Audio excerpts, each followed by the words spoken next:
Bienvenue dans l'émission Parlons Relations, le pod-talk où on apprend à mieux comprendre les relations qui nous entourent.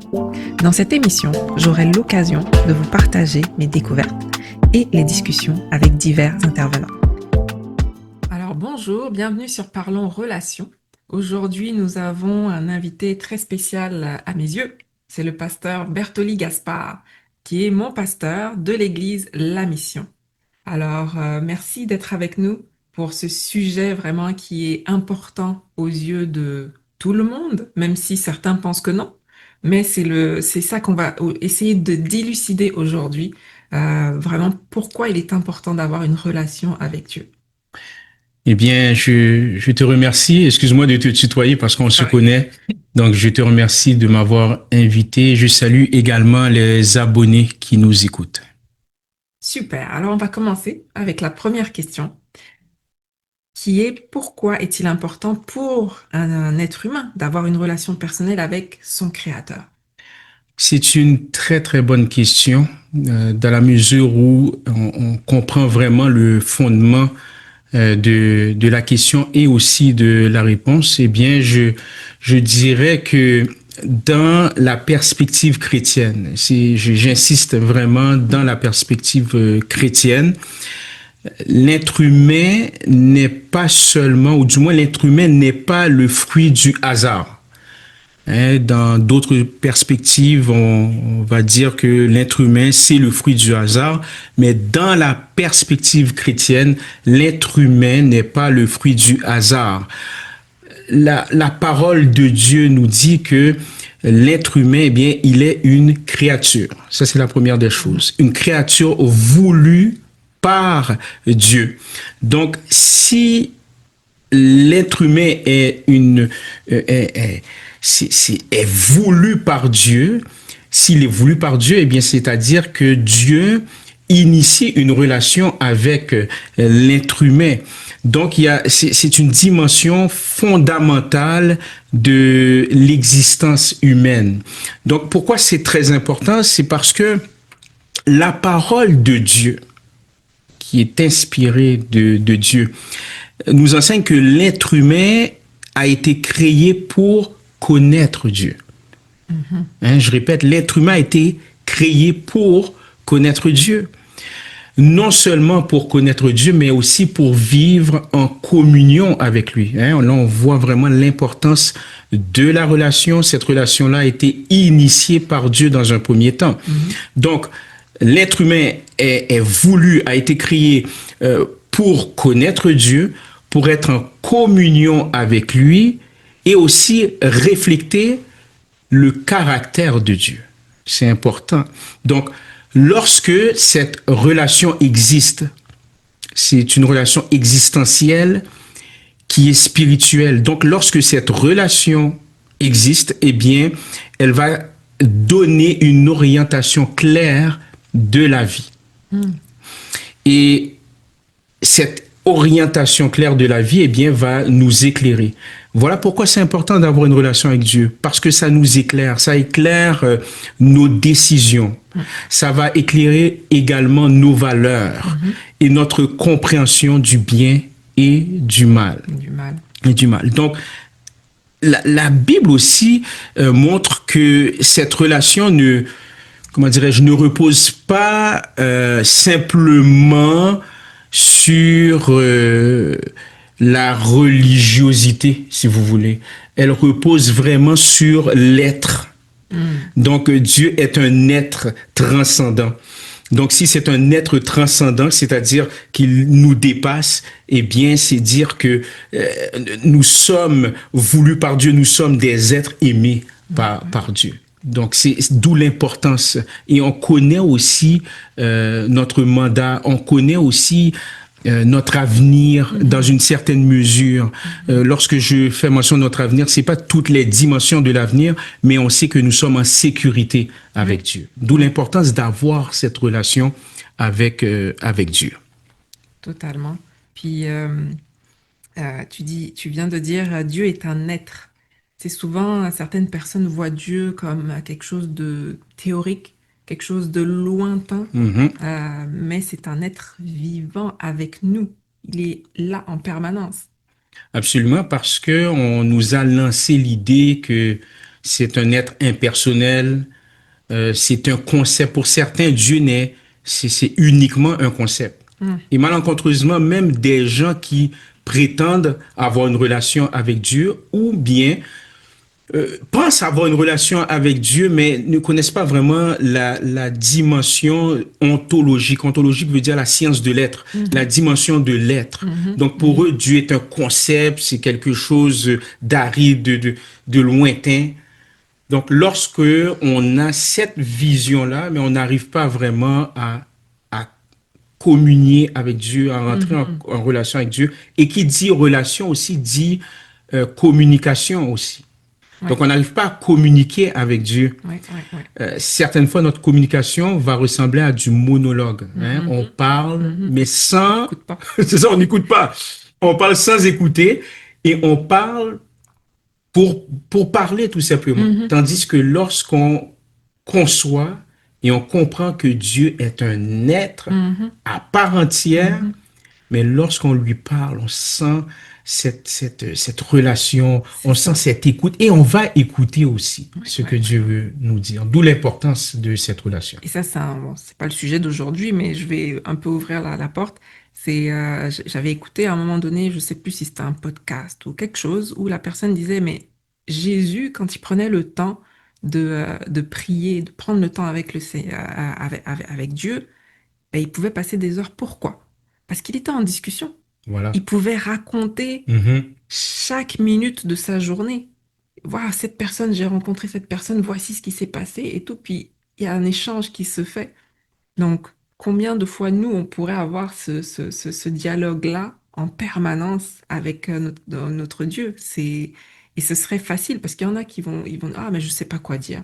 Mais c'est facile, t'as passé toute une journée, tu sais, à fonctionner. Ben, parle de ta journée à ton Dieu. J'aime bien lorsque tu as dit, mais parle de ta journée avec Dieu. Parce que certaines Mm. fois, nos prières, conversations avec Dieu, se résument uniquement à des doléances, Ouais, à des requêtes. ouais. Mais si ça se résume uniquement par des requêtes, ben, on finit par rien dire au bout du compte. Oui, les requêtes sont bonnes, mais il y a lieu aussi de raconter la journée, Ouais. raconter nos peurs, nos inquiétudes, mais aussi des choses positives. Mhm. Et aussi prendre le temps de le remercier aussi. Ça, on On l'oublie assez l'oublie, souvent. on l'oublie. Prendre le temps de le remercier. Le remercier dès ce qu'on existe. Le remercier pour tous ses bienfaits. Mm. Même le remercier pour les moments difficiles. Mm, mm, Je mm, reste mm, mm. jusque-là. Le Oui, remercier pour les moments difficiles, sachant que nous allons nous, nous en sortir par la grâce de Dieu. oui, Donc, c'est important. c'est important. Oui. Alors, pour en dire un peu plus là-dessus, euh, qu'est-ce qui se passe lorsque la vie d'une personne est vraiment détachée de Dieu? Qu'est-ce qui lui manque réellement? Très bonne question. En fait, j'aimerais retourner à la base pour bien répondre à cette question. La parole de Dieu, c'est-à-dire la Bible, affirme que l'être humain possède quoi? Possède une dimension spirituelle profonde. Mhm. C'est indéniable. Maintenant, lorsque cette personne vit sans relation avec Dieu, je vais vous dire quelque chose, peut-être qui va vous choquer, mais lorsque vous allez prendre le temps d'écouter ce que je m'apprête à vous dire, vous tous, là, vous allez constater qu'effectivement, il y a du sens dans ça. Donc, lorsqu'une personne vit sans Dieu, cette personne peut réussir. Elle peut réussir. Elle peut réussir intellectuellement. Elle peut réussir aussi sur le plan social, sur le plan matériel.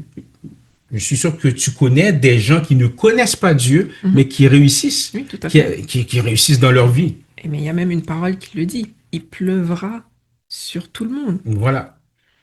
Par contre, même si Mm, ces gens-là réussissent mm, dans divers domaines, il en demeure pas moins que cette personne a souvent une forme de vide intérieur. Il y a quelque chose de vide. Et ce manque-là se manifeste généralement par une quête constante de sens. Quel est le sens de ma vie? Pourquoi j'existe? C'est une quête constante. Pour d'autres personnes, ce n'est même pas une question de sens, c'est une question de valeur. Une quête constante de valeur, parce qu'il y a un vide. Il faut combler ce vide-là. Donc, il y a une quête, une recherche constante de valeur, une recherche constante de sécurité dans des réalités qui ne peuvent jamais combler entièrement l'être humain, notamment que ce soit la réussite, la reconnaissance, le plaisir. Toutes ces choses-là sont temporaires. Oui. Mais selon la Bible, la racine du problème est la séparation entre l'humanité et Dieu. Et à cause de ça, eh bien, on appelle ça péché. Péché ne veut pas simplement dire une erreur quelconque. Le péché signifie rater la cible, rater les standards de Dieu. Et le péché a entraîné quoi? Une rupture. Donc, il y a une brisure chez l'être humain, une brisure entre la relation. Il y a une relation entre Dieu et l'être humain. Maintenant, il y a une cassure parce que l'être humain a choisi de ne pas faire confiance à Dieu, à faire confiance en lui-même et à faire confiance à l'ennemi de Dieu, l'adversaire de Dieu, communément appelé Satan. Donc, il y a une cassure. Donc, s'il y a cassure entre Dieu et l'être humain, eh bien, le monde est brisé. Et cette rupture, maintenant, crée une forme de désorientation. Désorientation spirituelle. Ce qui manque réellement chez ces gens-là n'est pas seulement la religion, mais la réconciliation avec Dieu. C'est la réconciliation avec Dieu. C'est se réconcilier avec Dieu. C'est se réconcilier avec Dieu. Et la réconciliation avec Dieu va nous donner une vraie identité. Notre identité va se forger en lui une espérance et je dirais également une direction, mais durable. Donc, c'est ça qui manque là. C'est les gens qui, malheureusement, ne vivent pas cette relation avec Dieu. Parce que c'est le Dieu créateur de l'univers, le créateur de toutes choses. Oui. Donc, rupture avec le créateur de toutes choses qui incarne la vie, hein, dont vous n'avez plus la vie en vous-même. Vous avez peut-être la vie physique, mais la vraie vie, c'est en lui. C'est en lui. Mais si on est en rupture avec la vie, la vraie vie, la vie authentique, eh bien, il y a un vide. Et ce vide-là, eh bien, ces gens-là vont essayer de le combler par d'autres choses que je viens d'énumérer. Donc, si je comprends bien, ces gens-là vont essayer de le combler par la quête de certaines valeurs. Est-ce que tu peux donner un exemple de valeurs, tu sais, que les gens vers lesquelles ils vont se concentrer Absolument. Vous allez constater que certaines de ces valeurs-là sont quand même de très bonnes valeurs, notamment la justice. Donc, ils sont en quête d'une certaine justice. Mais la justice de l'homme sera jamais une réelle justice. Combien de fois on lit sur les réseaux sociaux ou par voie médiatique que la justice humaine a émis une décision et puis à nos yeux, ça n'avait aucun sens.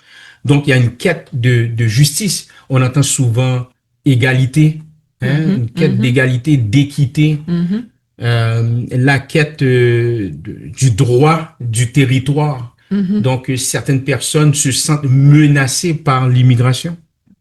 Voyez-vous? Donc, c'est ça. On est en quête de certaines choses. Il faut combler ce vide-là par certaines valeurs. Donc, ça, c'en est un exemple qu'on entend souvent de nos jours et même dans le passé aussi. Donc, vraiment très, très, très intéressant. En tout cas, j'espère que vous comprenez vraiment où est-ce qu'on s'en va avec ça. Puis, si jamais il y a des questions, n'hésitez pas, si la plateforme vous le permet, à poser des questions, puis on essaiera d'y répondre. Mais là, maintenant, on va essayer de parler un peu de quelque chose d'un peu plus personnel, expérience personnelle. À toi, si tu veux bien partager tu sais, avec nous vraiment quelque chose qui a pu transformer vraiment ta vie ou une épreuve qui a vraiment changé, où il y a eu un changement radical. En fait, pour ma part, c'est vraiment ma conversion. C'est lorsque j'ai donné ma vie au Seigneur Jésus-Christ. J'ai donné ma vie au Seigneur Jésus-Christ à l'âge de 21 ans. Mhm, Par ailleurs, avant 21 ans, je n'étais pas chrétien. Justement, le réalisateur de cette émission, celui qui nous filme, me connaissait. On se connaissait à cette époque-là. Et gloire soit rendue à Dieu. Bon, maintenant, nous sommes convertis à peu près la même année. Mais lorsque je me suis converti au Seigneur, ça, je vous dis, ma vie a changé.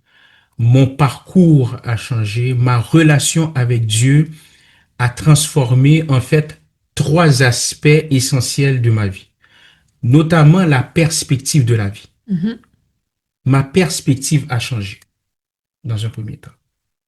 L'autre aspect, je dirais, la manière de traverser les épreuves. Ma relation avec Dieu a changé ma manière de traverser les épreuves. mhm, mhm, Parce mhm, mhm. qu'autrefois, je voyais les épreuves comme des obstacles uniquement. Je voyais ces épreuves comme de l'injustice. Mais pourquoi je vis cela? Mhm. Mais ma relation avec Dieu, lorsque je me suis converti au christianisme, c'est-à-dire à Jésus-Christ, eh bien, cela a changé ma manière de traverser les épreuves et surtout ma compréhension de mon identité. Et cette conversion m'a appris que la vie possède une dimension plus grande que la simple réussite personnelle. Mhm, Je ne mhm. suis pas contre la réussite personnelle, mais il y a plus que ça lorsque nous sommes en Dieu. Et cette perspective de la vie s'inscrit en réalité dans un projet plus vaste. Mhm.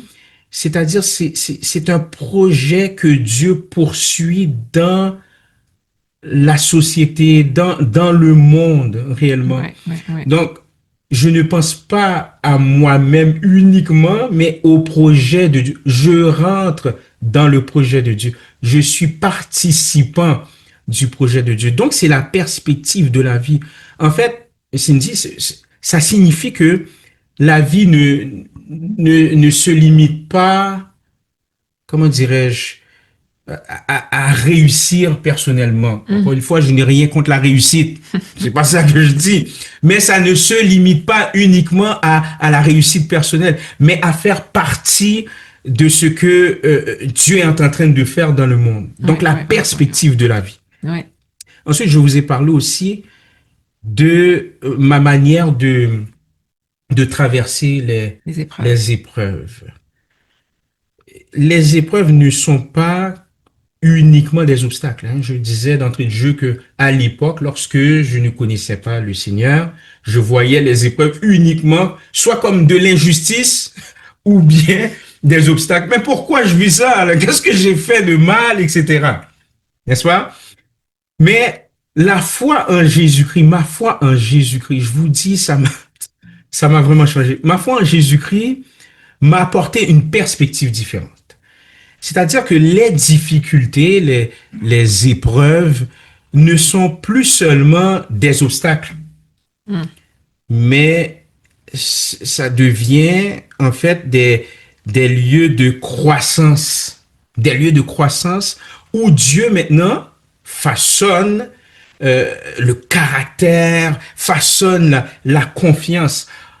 En d'autres mots, Cindy, ainsi que ceux qui nous visionnent, ma foi a changé mon regard. Ça a changé mon regard. le regard de la vie, Oui, le regard oui, des oui, circonstances. C'est dire que Dieu, maintenant, dans l'épreuve, va façonner mon caractère, mais en utilisant les épreuves, les moments difficiles, mais pour faire quoi? oui. Dieu ne fait pas ça simplement pour s'amuser. Et voilà, je te donne une épreuve, amuse-toi.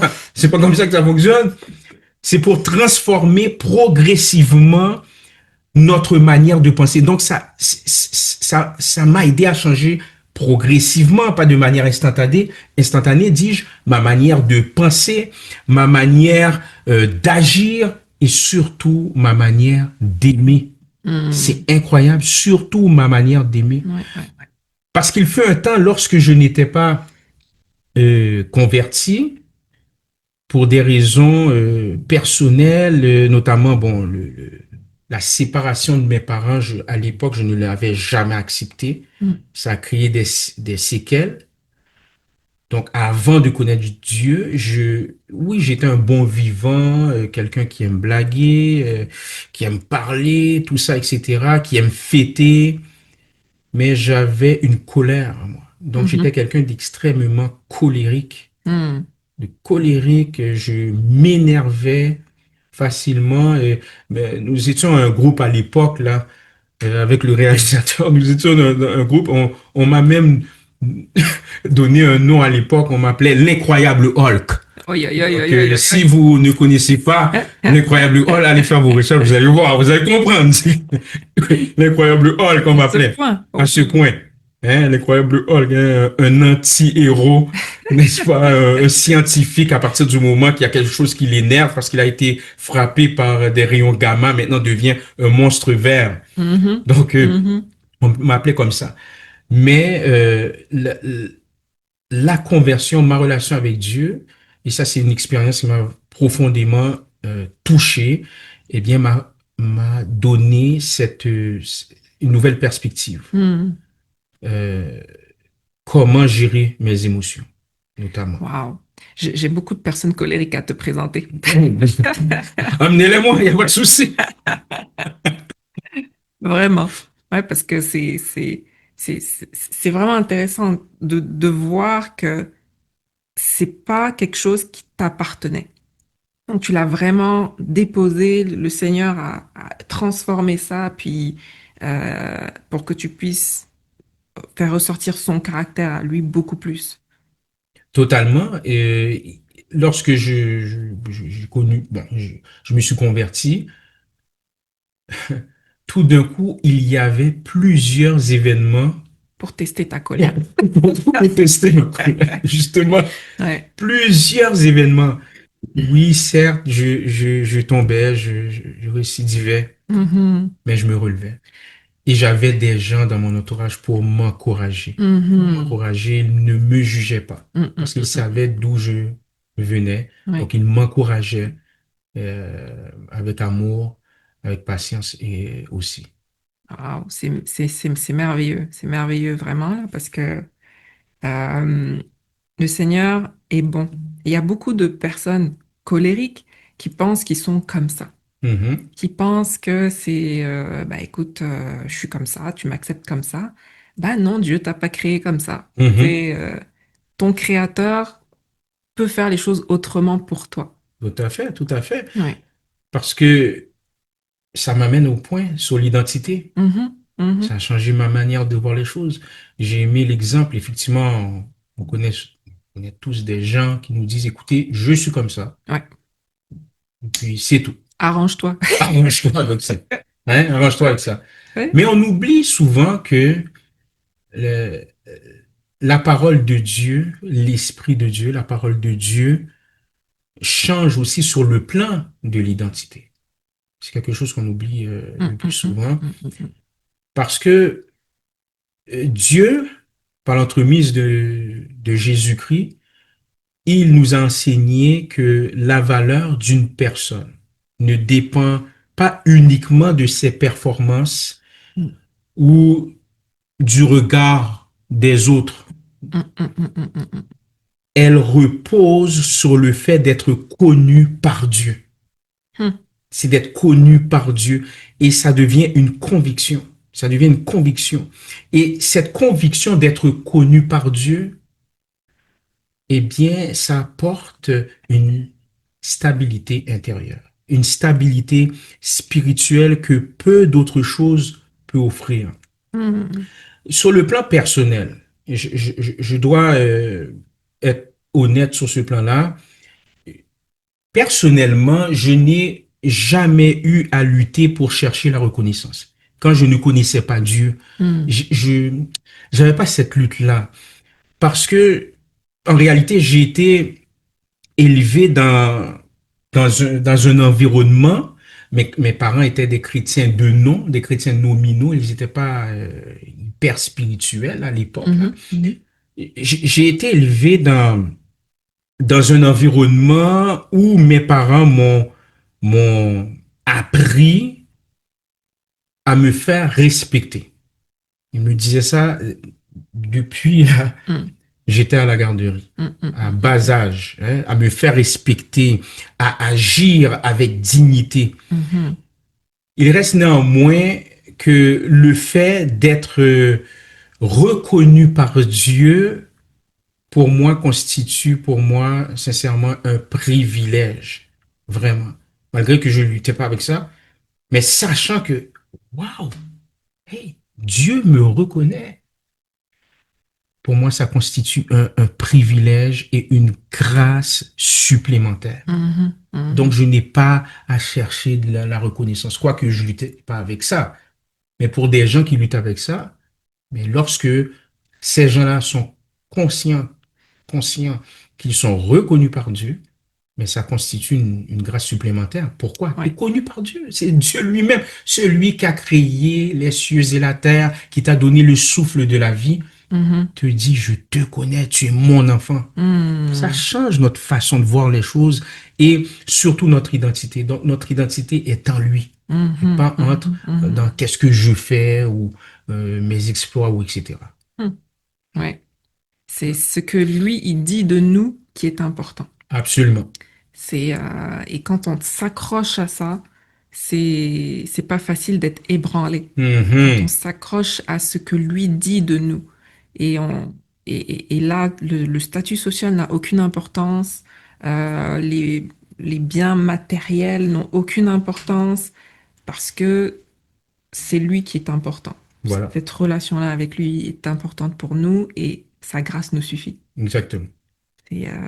C'est merveilleux. En tout cas, si tu ne connais pas Dieu, là, vraiment, tu rates quelque chose. Mhm. Tu rates quelque chose. Et ça nous emmène à notre prochaine question, vraiment, pour euh, comment quelqu'un vraiment qui n'a pas ce lien-là, en fait, comment on peut aider quelqu'un à découvrir sa mission? Comment une relation avec Dieu, en fait, peut aider quelqu'un à découvrir sa mission? Parce que beaucoup de gens cherchent, tu sais, un sens, soit à travers des valeurs de justice ou, Oui. mais, euh, mais dans ce sens-là, là, comment la relation peut vraiment l'aider? Je dirais que une relation avec Dieu transforme la question du sens parce que Dieu est sens. Hmm. Dieu est sens, et je fais un jeu de mots, est Hmm. l'essence Ouais, également. ouais, ouais, ouais, ouais. Voilà pourquoi je dis souvent, lorsque j'apporte le message de Jésus-Christ, la prédication, que son message fait du sens. Ça fait du sens. Mhm. Donc, la relation avec Dieu transforme la question du sens parce que Dieu est le sens. Dieu fait du sens. Donc, au lieu de devoir inventer seul sa mission, Hmm, hmm, hmm, hmm, hmm. seul son but, eh bien, la personne va découvrir qu'elle participe à un projet initié par Dieu. Hmm, Et tout projet initié par Dieu ne peut échouer. hmm, Parce hmm. que Dieu n'a jamais échoué. Il n'a jamais échoué. Ouais. Je dirais aussi, à cette personne ou ces personnes que la parole de Dieu, la Bible enseigne que chaque personne, sans exception, possède une valeur et un rôle dans le plan de Dieu. Oui, tout le monde. Mm. Et ce qu'on appelle la mission. Donc, cette mission va se manifester. Cette mission se manifeste souvent à travers les capacités, les dons, les passions, les occasions que Dieu va mettre en place dans la vie d'une personne. Mhm. C'est ce que je dis Mhm. souvent. Mhm.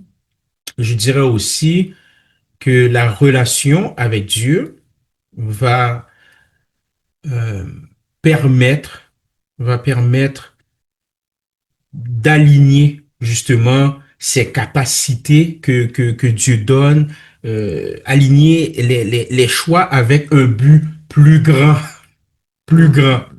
Donc, par exemple, servir Dieu, contribuer au bien-être des autres, refléter aussi les valeurs du royaume de Dieu dans la société. Mhm.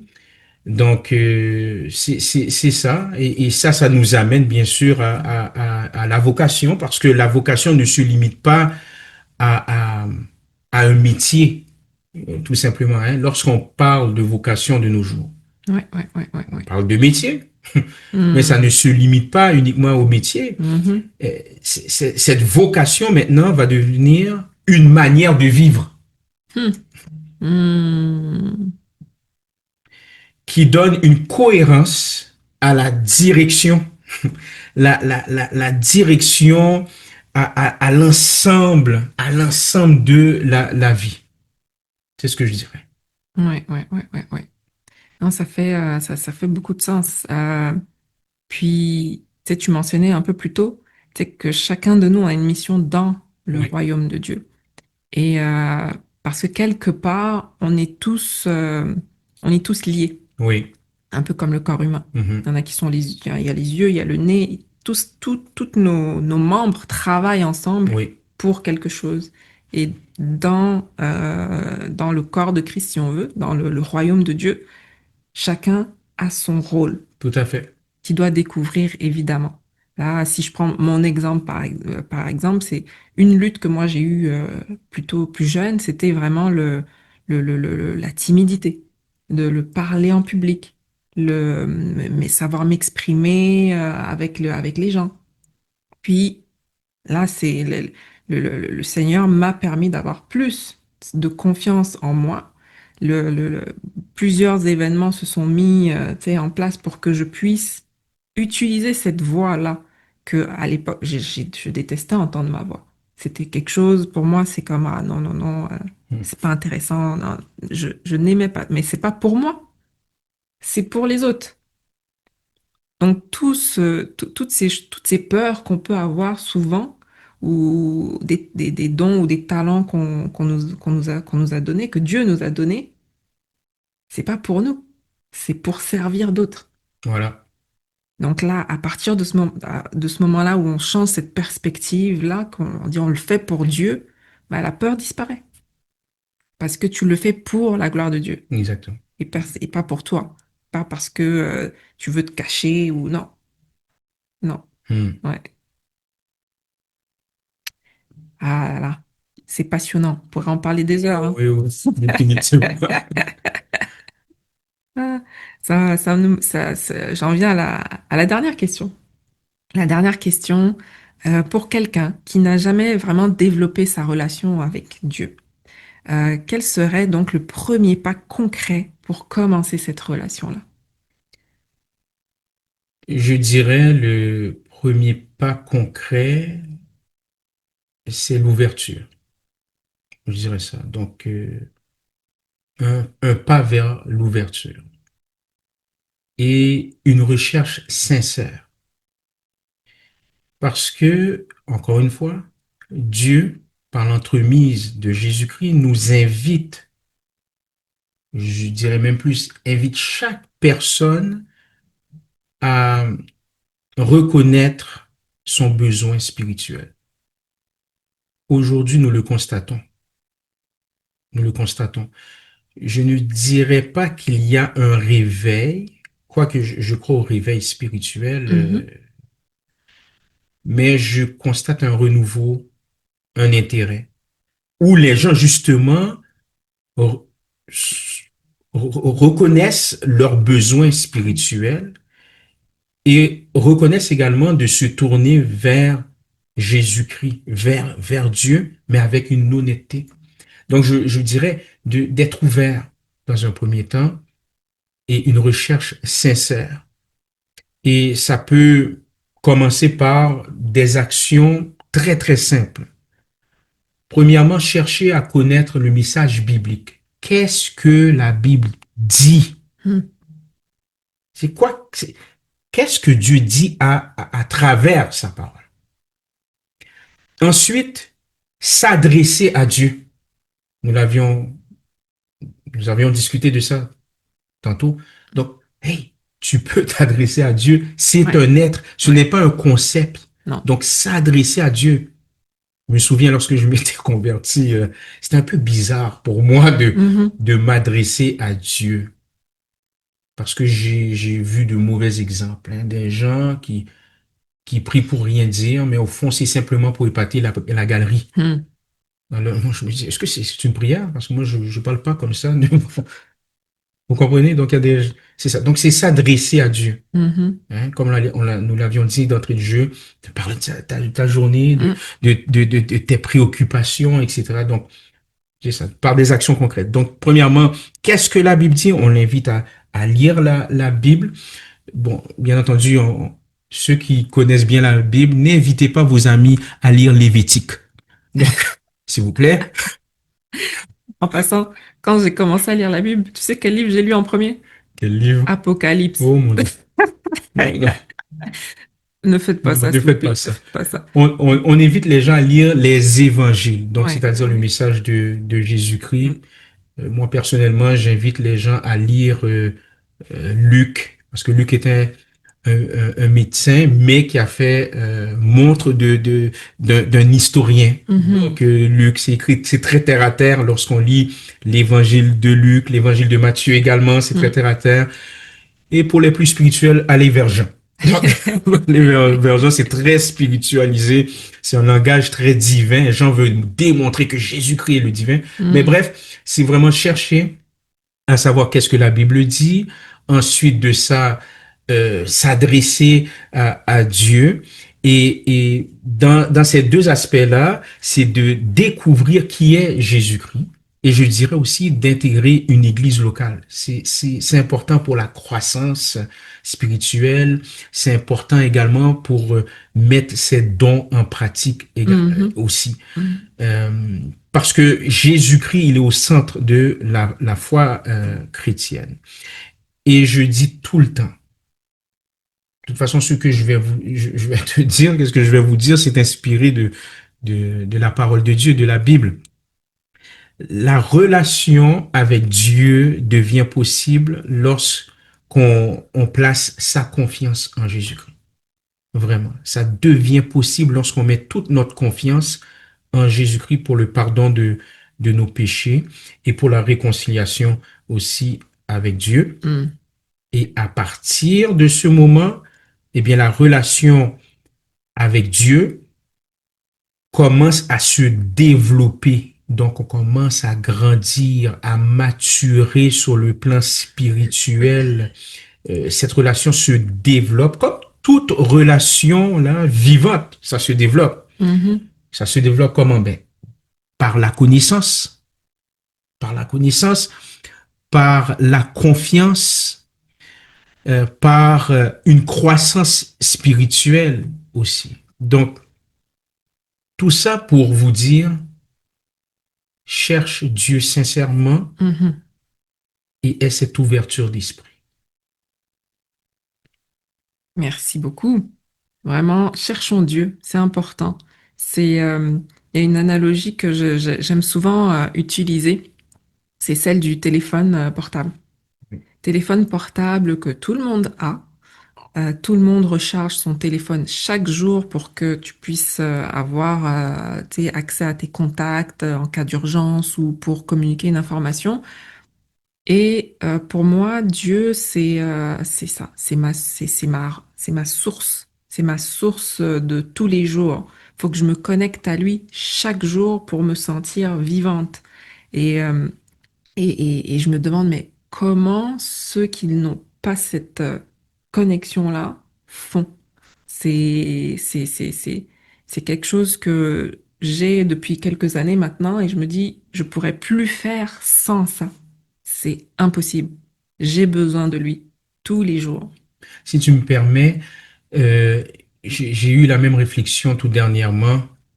Je me suis dit, si je savais Mm. qu'être en relation avec Dieu était bon, Ah, je l'aurais fait depuis longtemps. oui, Justement, j'ai oui, une fille aînée. En fait, quand j'ai deux filles, mais ma fille aînée, elle a donné sa vie au Seigneur Jésus-Christ. Tu oui, étais témoin à l'âge de 10 ans, 11 ans. 11 ans, 11 oui. ans. Mm. J'ai dit, je lui ai dit, justement, je lui ai parlé hier, je lui ai dit, mais tu es chanceuse, hein. Oui, Tu es vraiment. bénie. Elle en est consciente. Oui, vraiment. Vraiment. Tout dernièrement, mon fils, Oui. à l'âge de 15 ans. Donc, c'est ce que je me suis dit, si je savais que cette relation avec Dieu était vraiment une relation puissante, palpable, une relation transformatrice, je l'aurais, je, je, je me serais converti Oui, plus tôt. oui, définitivement. C'est ce que je ne dis pas que la vie chrétienne est exempte de tribulations, de difficultés, mais au moins on s'en sort. Donc c'est important. Et aussi, en tant qu'être humain, parce que nous sommes des êtres humains à part entière, donc Mm, mm, mm. notre capacité intellectuelle, notre nature humaine a tendance à s'éloigner de Dieu. Mm. Donc voilà pourquoi que le message de Jésus, on a besoin de Dieu pour nous ramener vers lui, parce que notre nature, quand bien même que nous sommes avec Dieu, mais Ah oui, on a tendance à on s'éloigner. a des Donc, luttes, on a oui. des luttes, d'où l'importance de la communauté, de venir à l'église, Mhm, d'où l'importance de se tenir aussi avec des croyants qui peuvent nous aider. Je vous dis pas de ne pas vous tenir avec des non-croyants. Si c'est le cas, soyez une lumière pour eux afin qu'ils puissent mhm. découvrir le Seigneur Jésus-Christ. Mais ce que je parle, c'est de se tenir avec des gens qui comprennent qu'est-ce être en relation avec Jésus-Christ. Donc, c'est important pour notre croissance spirituelle et pour notre marche avec lui. Totalement. Est-ce que tu aurais une dernière parole à dire à ceux qui nous écoutent ou ceux qui nous regardent pour clôturer cette émission? Je dirais une phrase bien simple. La parole de Dieu, Dieu fait du sens. Tout simplement, je vous encourage à chercher. Si vous êtes sceptique, je fus sceptique autrefois, Mm, mais donnez-vous ce défi de le découvrir. Encore faut-il être ouvert. Soyez ouvert et cherchez-le sincèrement. mhm. Vous allez voir, Dieu va vous surprendre. Ouais. Il aime les défis. Oui. Ouais. Oh que oui, il aime le défi. Vraiment. Ben, merci beaucoup, Pasteur Bertoli, C'est à pour moi de te remercier. cet échange. C'est vraiment une grâce vraiment de t'avoir eu sur cette émission-là. Tu sais, je le vois un peu comme, tu sais, on a cheminé pendant 3 ans, mais là, on arrive à un point culminant, tu sais, Hmm. pour pouvoir passer à autre chose. Et cette entrevue-là, c'est ce symbole-là pour moi. Vraiment. Alors, merci beaucoup. Alors, merci de nous avoir écoutés, merci de nous avoir regardés. Si jamais c'est quelque chose que vous avez trouvé intéressant, likez, partagez autour de vous également. Et on se revoit à la prochaine émission. Au revoir. Parlons Relations, l'émission qui nous permet de développer nos connaissances dans les relations avec nous et les autres.